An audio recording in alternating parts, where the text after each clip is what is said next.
સાહેબ થોડાક સમયથી ઇન્સ્ટાગ્રામની અંદર વિડીયો બનાવું છું અને સાહેબ મારા વિડીયો મોટિવેશન, કોમેડી અને રિક્ષાના લગતે હોય છે. પણ સાહેબ આજે મારે એવા કલાકારની વાત કરવી છે કે જે ગુજરાતનું રતન છે અને સાહેબ ઠાકોર સમાજનું ઘરેણું છે. અને સાહેબ જો એવા કલાકારને આજે સામાન્ય વસ્તુ કે એક એનું સન્માન લેવા માટે જો એને રોડ પર નીકળવું પડે તો સાહેબ સામાન્ય વ્યક્તિની તો શું વાત કરવી છે. એટલે સાહેબ ઠાકોર સમાજની એક જ વસ્તુ કહું છું કે તમારી સમાજની અંદર ઘણા એવા સમાજ સુધારકો થઈ ગયા છે અને સાહેબ ઘણા એવા સારા કલાકાર પણ છે જે પોતાની સમાજની અંદર યોગદાન આપે છે.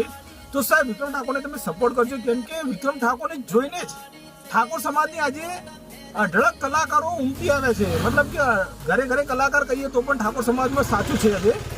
એટલા માટે સાહેબ એક જ વસ્તુ કહીશ કે વિક્રમ ઠાકોરને તમે ફૂલ સપોર્ટ કરજો.